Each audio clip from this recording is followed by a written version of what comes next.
నమస్కారం. N24 news morning bulletin కి స్వాగతం. ముందుగా ముఖ్యాంశాలు చూద్దాం. రొట్టెల పండుగను వైభవంగా నిర్వహిస్తామన్న మంత్రి నారాయణ. భక్తుల సౌకర్యాల కోసం 10 కోట్ల నిధుల కేటాయింపు. నెల్లూరు దర్గాలో ఏర్పాట్లపై సమీక్ష నిర్వహించిన మంత్రి. జూన్ 24 లోపు పనులు పూర్తి చేయాలని ఆదేశాలు. ఖమ్మం బాలికకు అత్యుత్తమ వైద్యం అందిస్తామన్న తుమ్మల. చికిత్స ఖర్చు మొత్తాన్ని ప్రభుత్వం భరిస్తుందన్న మంత్రి. నిమ్స్ ఆసుపత్రిలో బాధితురాలిని పరామర్శించిన తుమ్మల. బాలికకు అన్ని విధాలా అండగా ఉంటామని హామీ ఇచ్చిన మంత్రి. విశాఖ ఉక్కుపై జగన్ మాటలు నమ్మే పరిస్థితి లేదన్న పట్టాభి. స్టీల్ ప్లాంట్ విషయంలో జగన్ వ్యాఖ్యలు అవాస్తవమన్న విమర్శ. కూటమి హయాంలోనే ప్లాంట్ లాభాల బాట పట్టిందన్న పట్టాభి. విశాఖ ఉక్కు పరిరక్షణకు ప్రభుత్వం కట్టుబడి ఉందన్న నేత.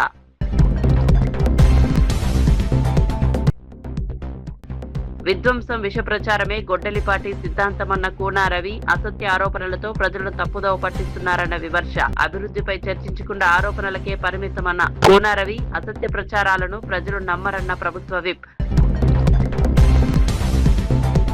క్యూనెట్ పేరుతో 5,000 కోట్ల మోసాన్ని ఛేదించిన పోలీసులు. నిరుద్యోగులు, ఐటీ ఉద్యోగులను లక్ష్యంగా చేసుకున్న మోసగాళ్లు.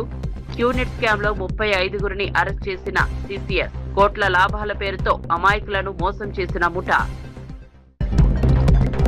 35గురిని అరెస్ట్ చేశారు. నిరుద్యోగులు, సాఫ్ట్వేర్ ఉద్యోగులను లక్ష్యంగా చేసుకుని ఈ ముఠా కార్యకలాపాలు నిర్వహించినట్లు దర్యాప్తులో తేలింది. లక్షలు పెట్టుబడి పెడితే కోట్లు వస్తాయని నమ్మించి భారీగా డబ్బులు వసూలు చేసినట్లు పోలీసులు తెలిపారు. ఒక్కో బాధితుడి నుంచి 5 లక్షల నుంచి 10 లక్షల వరకు వసూలు చేసినట్లు గుర్తించారు. నిందితుల నుంచి కీలక పత్రాలు, ల్యాప్టాప్లు, డిజిటల్ ఆధారాలను స్వాధీనం చేసుకున్నారు. ఈ వ్యవహారంపై లోతైన దర్యాప్తు కొనసాగుతోందని అధికారులు వెల్లడించారు. మరిన్ని అరెస్టులు జరిగే అవకాశం ఉందని పోలీసులు తెలిపారు. ప్రపంచవ్యాప్తంగా రకరకాల పేరుతోని మొదటిగా గోల్డ్ క్వెస్ట్, క్వెస్ట్నెట్, తర్వాత క్యూనెట్, ఇట్లా పేరు మార్చుకుంటూ సేమ్ బిజినెస్, సేమ్ మోడల్ తోని ప్రపంచవ్యాప్తంగా, దేశవ్యాప్తంగా బిజినెస్ చేస్తూ రావడం జరిగింది. ఈ మధ్యలో Hyderabad city police QNet beyond direct selling private limited కంపెనీకి చెందిన 35 మందిని అరెస్ట్ చేయడం జరిగింది. 9 కేసెస్ ని వాళ్ళ పైన కట్టడం జరిగింది.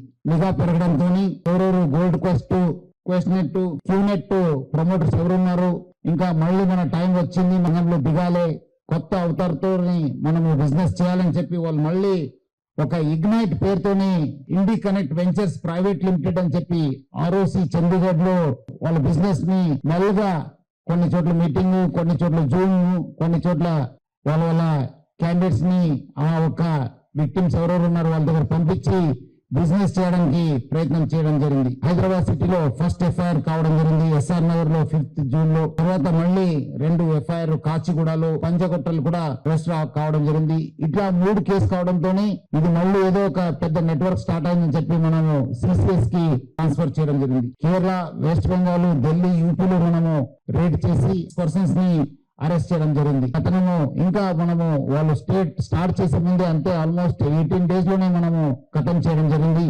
బిజినెస్ ఆపర్చునిటీస్ అనే పేరుతో సామాన్య ప్రజలకు ఒక పర్సన్ అప్రోచ్ అయ్యి వేరియస్ మాధ్యమాల ద్వారా ఇందులో మంచి అవకాశాలు ఉన్నాయి, లాభాలు ఉంటాయి, ప్రోడక్ట్స్ మేము అమ్ముతున్నామనే పేరుతో ముందుకు వస్తూ చాలా తక్కువ ధరకు లభ్యమయ్యే ఉత్పత్తులను చాలా ఖరీదైనవి అని చెప్పి మెన్షన్ చేస్తూ ఇది ప్రజలకు అమ్మడం జరుగుతుంది. భారతదేశం హెడ్ ఉన్న ఓనిల్ గుప్తా అనే వ్యక్తి, అతని కింద పనిచేస్తున్న కేరళలో, కర్ణాటకలో, ఉత్తరప్రదేశ్ బులంద్షహర్ లో, అట్లాగే వెస్ట్ బెంగాల్ లో ఇద్దరిని అరెస్ట్ చేయడం జరిగింది. ఇద్దరు డైరెక్టర్స్ గా ఉంటూ వాళ్ళు ఇండి కరెక్ట్ అనే పేరుతో వీళ్ళని నియమించడం జరిగింది. వీరి యొక్క ఆఫీసు ఇక్కడికి వెళ్ళి చూసినప్పుడు కూడా అది కేవలం బోర్డు మాత్రమే ఉంది, కానీ ఇది కూడా ఒక షెల్ కంపెనీ లాగా ఉంటూ లోపల ఎలాంటి కార్యకలాపాలు లేవు. మరి ప్రపంచ వ్యాప్తంగా ఎన్నో ఖండాలలో విస్తరించాలనే ఆలోచనతో ఉంది.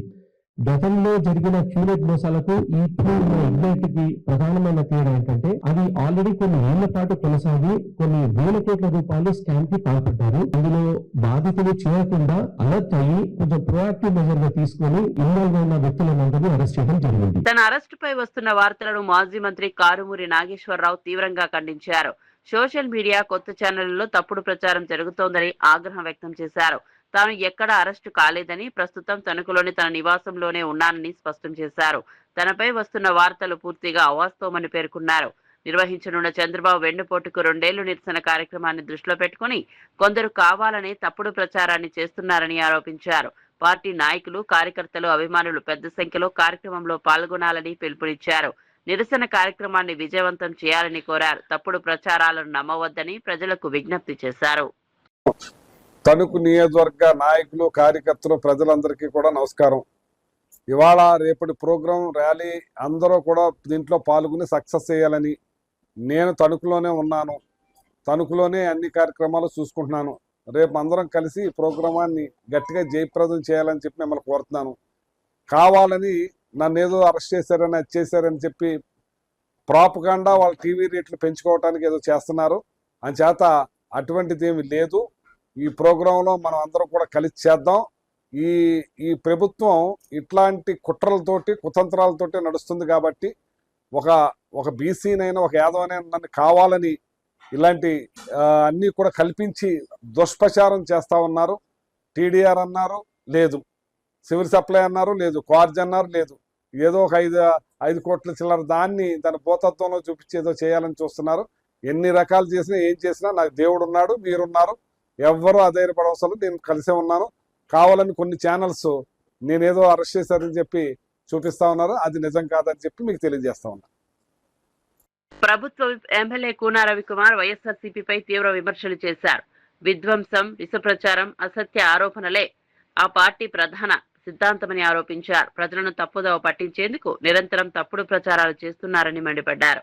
అభివృద్ధి కార్యక్రమాలపై చర్చించకుండా రాజకీయ ఆరోపణలతో కాలక్షేపం చేస్తున్నారని విమర్శించారు. కూటమి ప్రభుత్వం ప్రజా సంక్షేమం, అభివృద్ధి కోసం కృషి చేస్తుంటే ప్రతిపక్షం మాత్రం అడ్డంకులు సృష్టించే ప్రయత్నం చేస్తోందన్నారు. ప్రజలు వాస్తవాలను గుర్తిస్తున్నారని చెప్పారు. రాష్ట్ర అభివృద్ధికి సహకరించాల్సిన ప్రతిపక్షం రాజకీయ లాభాల కోసం వ్యవహరించడం దురదృష్టకరమన్నారు. ప్రజా సమస్యల పరిష్కారమే ప్రభుత్వ లక్ష్యమని స్పష్టం చేశారు. అసత్య ప్రచారాలను ప్రజలు నమ్మరని కూన రవికుమార్ పేర్కొన్నారు. ఈరోజు చూస్తున్నాం, జగన్మోహన్ రెడ్డి ముఖ్యమంత్రిగా ఉన్న 5 సంవత్సరాల కాలంలో ప్రభుత్వ ఉపాధ్యాయ ఉద్యోగం ఒక్కటి కూడా ఇవ్వలేనటువంటి ఒక అసమర్థుడు జగన్మోహన్ రెడ్డి. ఒక్క ఉద్యోగం కూడా ఇవ్వలేనటువంటి జగన్మోహన్ రెడ్డి ఈరోజు కూటమి ప్రభుత్వం పైన, చంద్రబాబు నాయుడు గారి పైన, విద్యాశాఖ మంత్రి లోకేష్ బాబు గారి పైన నిందలేసేటటువంటి దిగజారుడు రాజకీయాలు, దుష్ప్రచారాలు ఈరోజు చాలా విచిత్రం అనిపిస్తూ ఉంది.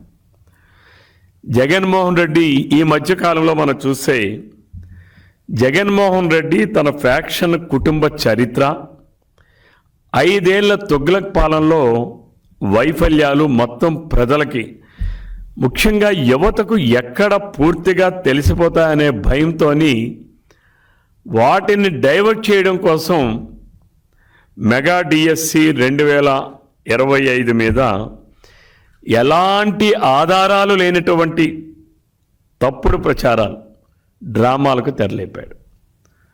ప్రెస్ మీట్ పెడతాడు. తన సెల్ఫ్ గోల్ తనే వేసుకోవడంలో జగన్మోహన్ రెడ్డి దిట్ట.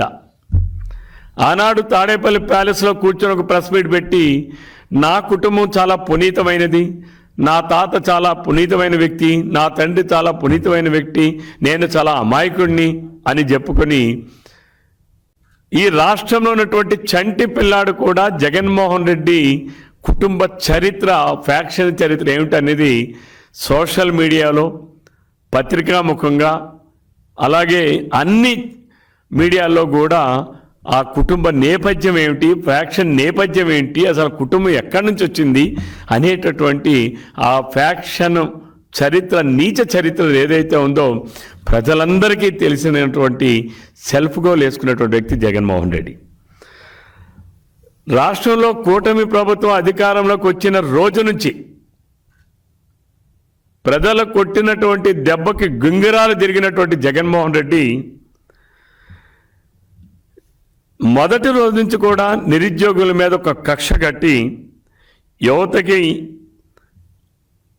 అండగా నిలబడుతున్నటువంటి ప్రభుత్వాన్ని, ముఖ్యమంత్రిని, యువ నాయకుడు లోకేష్ బాబు గారిని, అలాగే వ్యవస్థల్లో కూడా ఈ కూటమి ప్రభుత్వం అనేక మార్పులు తీసుకొచ్చి యువతకి ఉద్యోగ ఉపాధి అవకాశాలు కల్పించాలనే లక్ష్యంగా పనిచేస్తున్నటువంటి ప్రభుత్వం పైన వార్వలేక బురద జల్లేటటువంటి గొడ్డల బ్యాచ్ ఏకైక లక్ష్యంగా పెట్టుకుందనడంలో జగన్మోహన్ రెడ్డి గారు ఇటీవల కాలంలో చేస్తున్నటువంటి పత్రికా సమావేశాలు కావచ్చు, గొడ్డల బ్యాచ్ చేస్తున్నటువంటి ఫేక్ ప్రచారాలు కావచ్చు, నిరుద్యోగులకి ఎలాగైనా ఉద్యోగాలు రాకూడదని నోటిఫికేషన్ ఇచ్చినప్పటి నుంచి కోర్టుల్లో 240. జనసేన నేత మాజీ మంత్రి బాలినేని శ్రీనివాసరెడ్డి ఒంగోలు ప్రజా సమస్యలపై రాజీ లేని పోరాటం చేస్తానని ప్రకటించారు.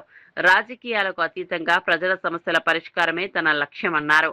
జిల్లా కలెక్టర్ను కలిసి భూ సమస్యలపై వినతిపత్రం సమర్పించారు.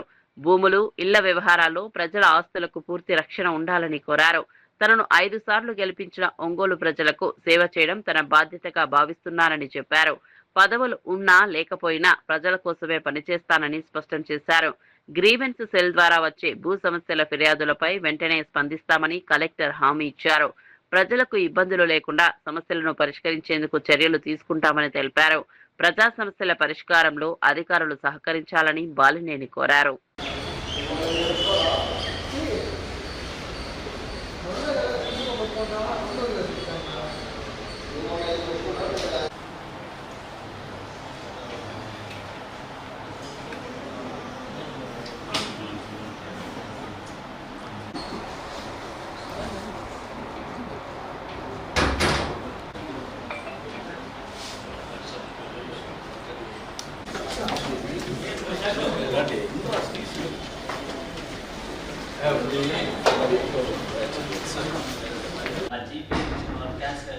చనిపోయారు. సో ఆ ల్యాండ్ మొత్తం రివర్స్కి వచ్చేసిన తర్వాత ఆ రివర్స్కి వచ్చేసిన తర్వాత వీళ్ళు అమ్మకుండా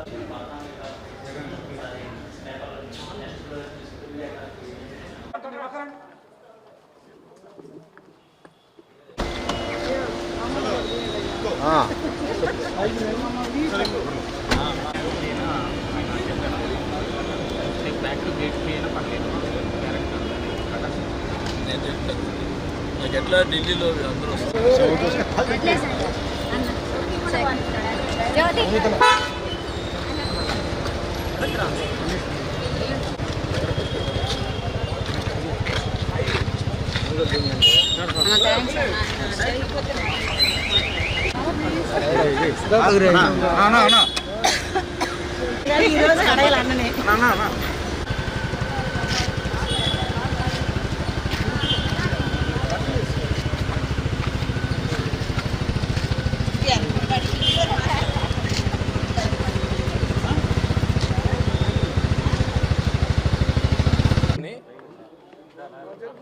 ప్రజా సమస్యల మీద కలవటం జరిగింది.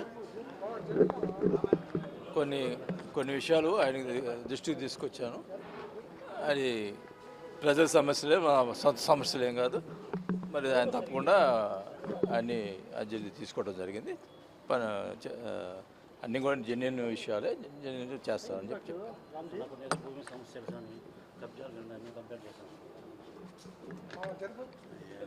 నేను ఎప్పుడేం చెప్తా ఉన్నా, ఈ భూమి విషయంలో చాలామంది వచ్చి కంప్లైంట్లు జరుగుతూ ఉన్నాయి. గతంలో మేము ఏం చెప్పినా మా మీద కంప్లైంట్లు చేశారు. ఇప్పుడు జరుగుతున్నటువంటి విషయాలు ఒకటే చెప్తా ఉన్నా, ప్రజల కోసం. నాకు రాజకీయాలు పదవులు లేకపోయినా పర్వాలేదు, కానీ ప్రజల కోసం నన్ను 5 సార్లు గెలిపించినటువంటి ఒంగోలు ప్రజల కోసం ఏమేం చేసేదానికి సిద్ధంగా ఉన్నా. ఎవరికి ఇబ్బంది కలగకూడదు అనేది నా భావన. వాళ్ళ కోసం ఏమేం చేసేది సిద్ధంగా ఉన్నాను. ఎవరేం చేసినా కూడా ముందర ప్రజల యొక్క భూములు కానీ ఇవన్నీ కూడా సురక్షితంగా ఎవరు భూమి వాళ్ళకు ఉండాలా, ఎవరి ఫ్లాట్లు వాళ్ళకు ఉండాలా అనేది నా కోరిక. దాని ప్రకారం చేయాలని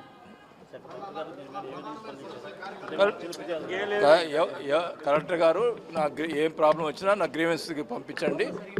ఏమైనా ల్యాండ్స్ ఇష్యూ ఉంటే గ్రీవెన్స్ పంపిస్తే తప్పకుండా మేము వెరిఫై చేస్తామని చెప్పారు. నెల్లూరు బారా సాహిద్ దర్గాలో జరిగే రొట్టెల పండుగ ఏర్పాట్లపై మంత్రి నారాయణ సమీక్ష నిర్వహించారు. ఈ నెల 26 నుంచి 5 రోజుల పాటు జరగనున్న ఉత్సవాలకు ప్రభుత్వం ప్రత్యేక ఏర్పాట్లు చేస్తోందన్నారు.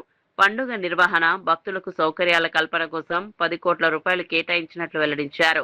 ఎమ్మెల్యే కోటంరెడ్డి శ్రీధర్ రెడ్డి వక్ఫ్ బోర్డు చైర్మన్ అజీజ్తో కలిసి దర్గా ప్రాంతాన్ని పరిశీలించారు. పెండింగ్ పనులన్నీ జూన్ 24వ తేదీలోపు పూర్తి చేయాలని అధికారులకు ఆదేశాలు జారీ చేశారు. గతంలో పండుగ నిర్వహణలో లోపాలు ఉన్నాయని విమర్శించారు. ఈసారి ఎలాంటి ఇబ్బందులు లేకుండా అన్ని ఏర్పాట్లు పూర్తి చేస్తామని హామీ ఇచ్చారు. భక్తులకు మెరుగైన సౌకర్యాలు కల్పించడమే లక్ష్యమని మంత్రి నారాయణ తెలిపారు. ఇక్కడికి నేను అజీజ్ గారు రావటం చూడటం, ఆ రోజు పరిస్థితి మీకు అందరికీ తెలిసిందే. ఇప్పుడే అజీజ్ గారు చెప్పారు, టాయిలెట్స్ అంటే ఎలానో, యూరిన్ అంటే దాంట్లోనే పోసేవాడు, భయంకరంగా వాటర్ ఉండేది. అట్లాంటి దాన్ని యాక్చువల్గా ఏంటంటే ఆ రోజు దీని మీద స్పెషల్ డ్రైవ్ పెట్టి వాటర్ క్లీన్ చేయటం, ఫస్ట్ ఇయర్ అయితే వాటర్ క్లీన్ చేయడానికి ఫస్ట్ ప్రయారిటీ ఇచ్చాం. సెకండ్ ఇయర్కి వచ్చేళ్ళకి కొంత ఘాటు కట్టాం, థర్డ్ ఇయర్కి ఇంకొకరు ఘాటు కట్టాం. ప్యారలల్గా ఇక్కడ ఫస్ట్ ఇయర్ బయట నుంచి టాయిలెట్స్ తెప్పించాం, మొబైల్ టాయిలెట్స్. సెకండ్ ఇయర్కి కొన్ని కట్టాం, థర్డ్ ఇయర్కి కొన్ని కట్టాం. ఫేజ్ మేనర్గా 5 సంవత్సరాలు చేసాం. అయితే గత 5 సంవత్సరాలు శ్రీధర్ రెడ్డి గారు కూడా వారి వంతు ప్రభుత్వం దీనికి స్పెషల్ ఫండింగ్ పోయిన లాస్ట్ 5 ఇయర్స్లో వారు మ్యాక్సిమం అనేక సోర్సుల్లో కొంత డెవలప్ చేశారు. మళ్ళీ ఈ ప్రభుత్వం వచ్చిన తర్వాత మళ్ళీ దీనికి కొంత ఫండ్ రాష్ట్ర ప్రభుత్వం యాక్చువల్గా గవర్నర్ ముఖ్యమంత్రి గారు ఒక 5 కోట్లు శాంక్షన్ చేయడం జరిగింది.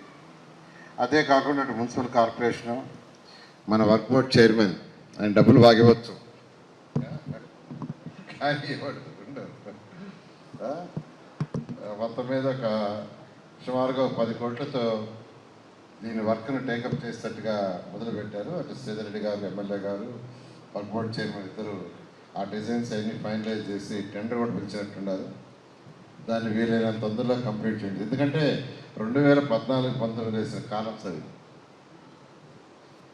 మరొక 3 నెలలు 4 నెలలు ఉంటే అయిపోయింది. అది సరే, తర్వాత వచ్చిన గవర్నమెంట్ ఫండ్స్ ఇవ్వనప్పుడు ఎమ్మెల్యే గారు ఏమి చేయలేరు.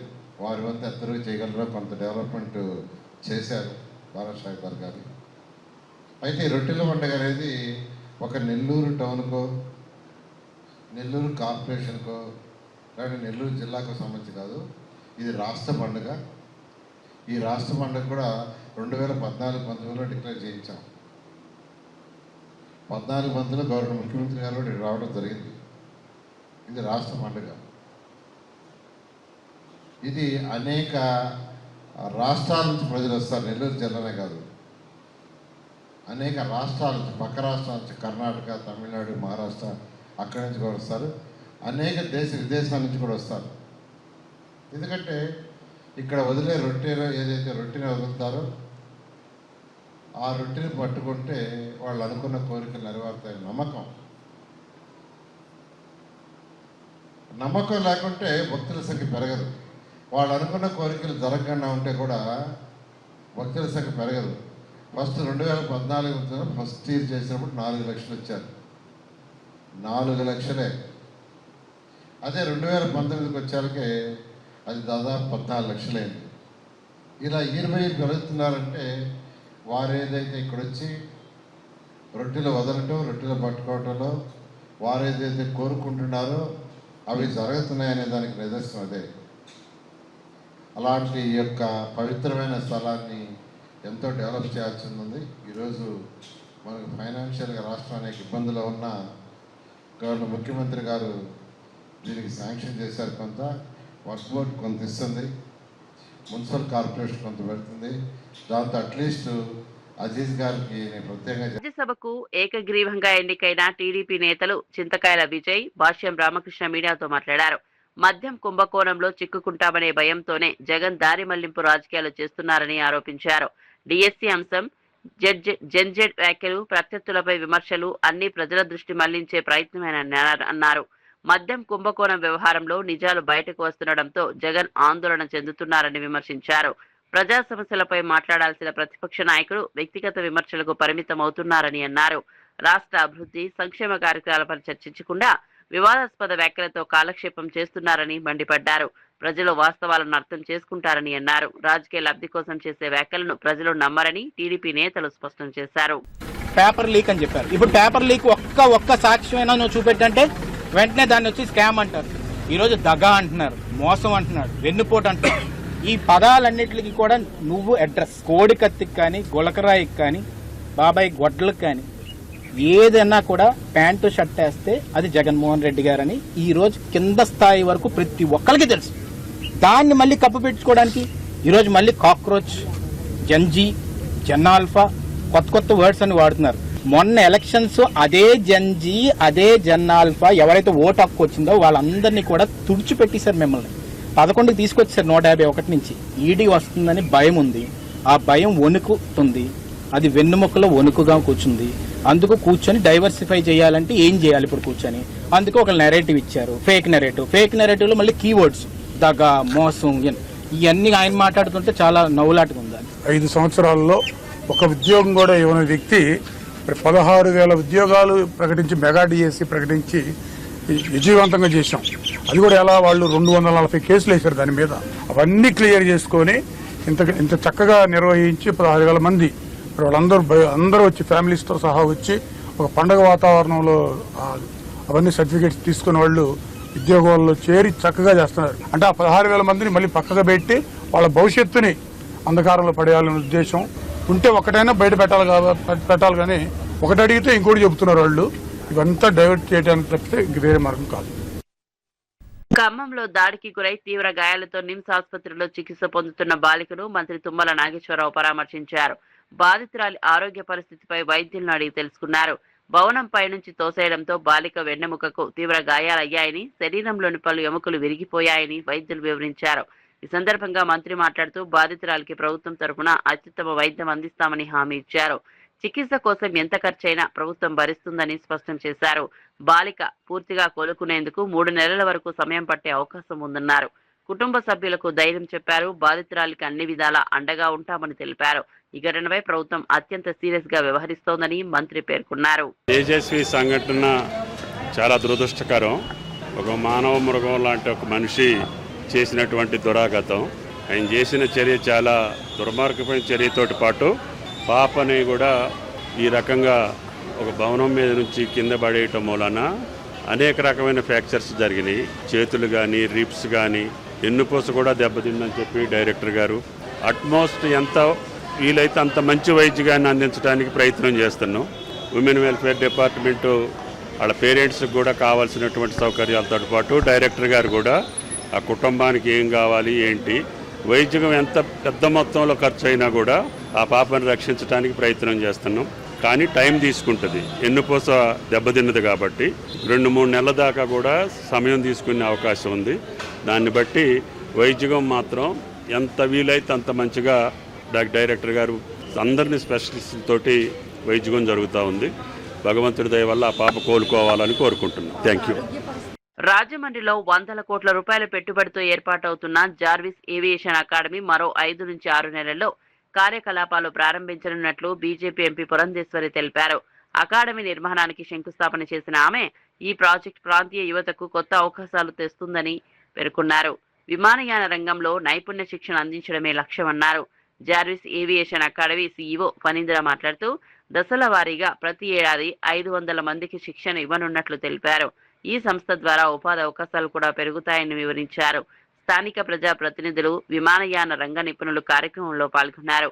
ఆంధ్రప్రదేశ్ ఏవియేషన్ రంగ అభివృద్ధికి ఈ అకాడమీ కీలకంగా మారనుందని అభిప్రాయపడ్డారు. ప్లేన్ లో ఉన్నటువంటి సిబ్బంది ఉంటారు, వారికి ట్రైనింగ్ ఇవ్వటం, అదేవిధంగా ఏటీసీ అంటే ఫ్లైట్లు దిగుతున్నప్పుడు అవి ఎగురుతున్నప్పుడు ఇవ్వాల్సినటువంటి సూచన సాధారణంగా ఏటీసీ ఇస్తూ ఉంటుంది కనుక ఆ ట్రైనింగ్ కూడా ఇక్కడ ఇచ్చేటువంటి అవకాశం ఉంటుంది. కనుక ఇది కేవలం పైలట్ ట్రైనింగ్ మాత్రమే కాకుండా అలైడ్ ఫీల్డ్స్ ఏదైతే ఉంటాయో అంటే విమానయానం మీద ఆధారపడినటువంటి రంగాలు ఏవైతే ఉంటాయో వాటికి సంబంధించినటువంటి స్కిల్ ట్రైనింగ్ కూడా, నైపుణ్యాభివృద్ధి కూడా ఇక్కడ జార్విస్ వాళ్ళు ఇవ్వడం జరుగుతుంది. కనుక నేను ఫణీంద్ర వారిని నేను హృదయపూర్వకంగా అభినందిస్తూ వారిని ఇక్కడికి స్వాగతిస్తూ, మరి ఏదైతే దేశంలో ఇప్పుడు విమానయానికి కొత్త అవకాశం వచ్చిందో నిన్ననే మనం విన్నాం నరేంద్ర మోడీ గారు చెప్పడం, ఎయిర్ క్రాఫ్ట్ అంటే విమానాల యొక్క తయారీ కూడా ఇక మీదట భారతదేశంలోనే జరుగుతుంది. ఆస్ట్రేలియాకి సంబంధించినటువంటి వారు కూడా వచ్చి ఇక్కడ ప్లేన్ మ్యానుఫ్యాక్చరింగ్ చేస్తారు అని చెప్పి వారు నిన్న కూడా అనౌన్స్ చేయడం జరిగింది. కనుక మంచి అవకాశం ఉన్నటువంటి రంగాన్ని చూసి వారు ఇక్కడికి వచ్చి ఈ ట్రైనింగ్ ఇన్స్టిట్యూట్ పెట్టడం అనేది, అది మాత్రమే కాకుండా ఇక్కడ ఉన్నటువంటి యువతకి దగ్గర ఒక 500 మంది, అంటే ఒకేసారి కాకపోయినా దశల వారీగా వారు 500 మందికి ఇక్కడ ఉపాధి అవకాశాలు కూడా కల్పించేటువంటి అవకాశం ఉంటుంది. కనుక అటు దేశానికి అవసరమైనటువంటి నైపుణ్యం, అదేవిధంగా ఇక్కడ స్థానికంగా కూడా ఉద్యోగ అవకాశాలు ఇస్తున్నటువంటి సందర్భంలో వారిని హృదయపూర్వకంగా స్వాగతిస్తూ వారికి నా అభినందనలు నేను తెలియజేస్తున్నాను.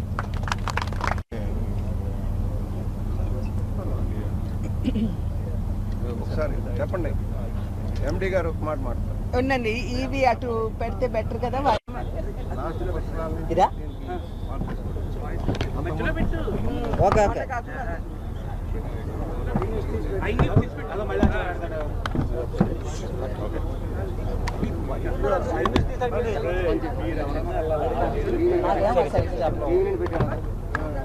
పోటీలో వచ్చినావయ్యా, ఎక్కడ కూడా పెట్టే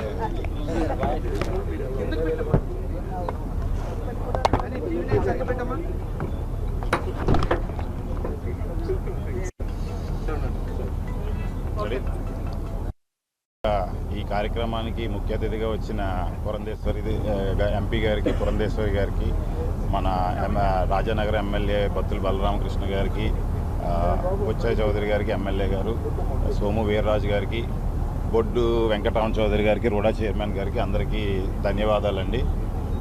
ఈ కార్యక్రమం ముఖ్య ఉద్దేశం ఏంటంటే మనం జార్విస్ ఏవియేషన్ అకాడమీ ఒక పైలట్ ట్రైనింగ్ FTO. హైదరాబాద్ అభివృద్ధిపై కాంగ్రెస్ ప్రభుత్వాన్ని బీఆర్ఎస్ ఎమ్మెల్యే మాధవరం కృష్ణారావు విమర్శించారు. బీఆర్ఎస్ హయాంలో నిర్మించిన ఫ్లైఓవర్లు, ఇతర ప్రాజెక్టులకు ఇప్పుడు రిబన్ కటింగులు చేస్తూ అభివృద్ధి చేశామని ప్రచారం చేసుకోవడం సరికాదన్నారు. నగర అభివృద్ధిలో బీఆర్ఎస్ పాత్రను ప్రజలు మర్చిపోలేరని పేర్కొన్నారు. ఇప్పటికే పూర్తయిన పనులను కొత్తగా చూపించే ప్రయత్నం జరుగుతోందని ఆరోపించారు. కాంగ్రెస్ ప్రభుత్వం ప్రజలను మభ్యపెట్టే రాజకీయాలు చేస్తోందన్నారు. హైదరాబాద్ అభివృద్ధికి బీఆర్ఎస్ ప్రభుత్వం పునాది వేసిందని గుర్తు చేశారు. నగర మౌలిక వస్తువుల విస్తరణలో తమ పాత్ర కీలకమన్నారు. ప్రజల వాస్తవాలను గుర్తిస్తున్నారని తెలిపారు. అభివృద్ధి పేరుతో తప్పుడు ప్రచారం చేయడం మానుకోవాలని మాధవరం కృష్ణారావు సూచించారు. మొన్న మల్కాజ్గిరిలో ముఖ్యమంత్రి గారు సభ పెట్టారు. కార్పొరేషన్ది, హైదరాబాద్ కార్పొరేషన్ది సభ పెట్టాడు. అది ప్రజల సొత్తుతో పెట్టినటువంటి డబ్బు, ప్రజల నిధులతో పెట్టినటువంటి మీటింగ్. అది ఎంత దుర్మార్గంగా తయారైనటువంటి ఆఫీసర్స్ కూడా. మీరు సభ పెట్టింది ప్రజల కొరకు. మీ ప్రధానమంత్రిని చోటబాయ్ బడబాయ్ ఏం చెప్పాడు?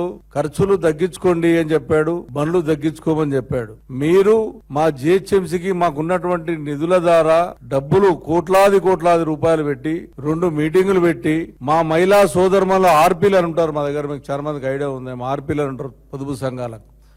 వాళ్ళకు టార్గెట్ ఇచ్చి మీరు ఇంతమంది తీసుకురాకపోతే మీకు రేపు వచ్చేటటువంటి స్కీమ్లలో మీకు ఇవ్వమని చెప్పి బెదిరింపులు చేసి, ఆడపడుచులకు మీరు డబుల్ బెడ్రూమ్లు ఇస్తాం, మీరు రాకపోతే డబుల్ బెడ్రూమ్ రావని చెప్పడం, మీకు పింఛన్లు రామని చెప్పడం, అలా కార్యకర్తలు ఇన్వాల్వ్ అయ్యి డైరెక్ట్ ఫోన్ చేసి చెప్పడం, ఎన్ని రకాలుగా హైదరాబాద్ ప్రజలు ఇబ్బంది పెడతా ఉంది రేవంత్ రెడ్డి ప్రభుత్వం. అంటే అంతా ఇంత కాదు.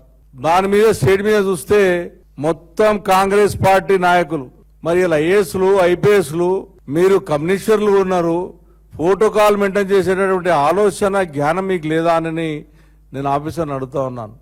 ఎవరు దొరుకుతాక పైకెక్కి రాజకీయ స్పీచ్లు, మాకేమో మన రమ్మంటారు, మా నాయకుని తిట్టే ప్రయత్నం చేస్తారు. ఈ రోజు హైదరాబాద్ బాగుపడ్డది అంటే అది KT రామారావు గారు, KCR గారి నాయకత్వంలోనే ఇంటికి మంచినీళ్ళు వచ్చాయి. హైదరాబాద్ నగరంలో మీ కాంగ్రెస్ శాసనసభ్యుడు P. జనార్దన్ రెడ్డి గారు పోరాడాడు. మీ ప్రభుత్వం ఉన్నప్పుడే పోరాడితేనే ఎన్ని ఇబ్బందులు ఆయన ఆ రోజు పోరాడినప్పుడు మేము కూడా ఉన్నాం. అప్పుడు మేము ప్రతిపక్షంలో ఉన్నాం. అయినా నీళ్లు తేలినటువంటి కాంగ్రెస్ పార్టీ. KCR గారు వచ్చిన తర్వాత హైదరాబాద్ నగరానికి 24 గంటల కరెంట్ ఇచ్చి, ఇంటింటికి మంచినీళ్ళు ఇచ్చి, ప్రతి కాన్ఫరెన్స్ కి 9, 10, 18, 20 రిజర్వ్ ట్యాంకులు కట్టి, ఒక కాన్ఫరెన్స్ కి 400-500 కిలోమీటర్ల పైప్ లైన్ లేసి మేము మంచినీళ్ళు ఇస్తే, ఇంతకుముందు మాకున్నటువంటి శాసనసభ్యులు చెప్పినట్టు ఈ రోజు కుండల ప్రదర్శన మళ్ళా స్టార్ట్ అయింది. సిగ్గు శరం లేకుండా వచ్చి ఇంకా హైదరాబాద్ నగరాన్ని మేము అభివృద్ధి చేస్తున్నాం, మేము డెవలప్ చేస్తున్నాం, మేము ఫౌండేషన్ చేసినటువంటి బ్రిడ్జిలను ఇనాగ్రేషన్ చేసుకుంటూ, మా దగ్గర గెలిచి దొంగల దగ్గర తీసుకుపోయి పైన కూర్చొని వాళ్ళని మెచ్చుకున్నట్టు, ఆ దొంగలను ఆ 9 మందిలో 9 మందిని రిజైన్ చేయకుండా పక్కా కూర్చోబెట్టుకొని మన ప్రతిపక్ష నాయకులు మేము సేవ చేస్తున్నామని చెప్పుకుంటూ దొంగ మాటలు చెప్పినటువంటి ప్రభుత్వం ఏదైనా ఉంది అంటే ఇది రేవంత్ రెడ్డి ప్రభుత్వం. రొట్టెల పండుగను వైభవంగా నిర్వహిస్తామన్న మంత్రి నారాయణ. భక్తుల సౌకర్యాల కోసం 10 కోట్ల నిధుల కేటాయింపు. నెల్లూరు దర్గాలో ఏర్పాట్లపై సమీక్ష నిర్వహించిన మంత్రి. జూన్ 24 లోపు పనులు పూర్తి చేయాలని ఆదేశాలు. ఖమ్మం బాలికకు అత్యుత్తమ వైద్యం అందిస్తామన్న తుమ్మల. చికిత్స ఖర్చు మొత్తాన్ని ప్రభుత్వం భరిస్తుందన్న మంత్రి. నిమ్స్ ఆసుపత్రిలో బాధితురాలిని పరామర్శించిన తుమ్మల. బాలికకు అన్ని విధాలా అండగా ఉంటామని హామీ ఇచ్చిన మంత్రి. విశాఖ ఉక్కుపై జగన్ మాటలు నమ్మే పరిస్థితి లేదన్న పట్టాభి. స్టీల్ ప్లాంట్ విషయంలో జగన్ వ్యాఖ్యలు అవాస్తవమన్న విమర్శ. కూటమి హయాంలోనే ప్లాంట్ లాభాల బాట పట్టిందన్న పట్టాభి. విశాఖ ఉక్కు పరిరక్షణకు ప్రభుత్వం కట్టుబడి ఉందన్న నేత.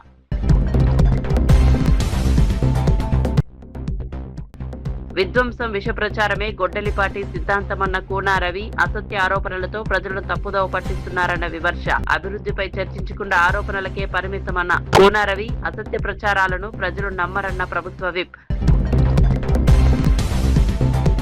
క్యూనెట్ పేరుతో 5,000 కోట్ల మోసాన్ని ఛేదించిన పోలీసులు. నిరుద్యోగులు, ఐటీ ఉద్యోగులను లక్ష్యంగా చేసుకున్న మోసగాళ్లు. క్యూనెట్ స్కామ్ లో 35 అరెస్ట్ చేసిన సిసిఎస్. ఇది N24 న్యూస్ బులెటిన్ విశేషాలు. మరిన్ని వార్తలతో మళ్ళీ కలుద్దాం. నమస్కారం.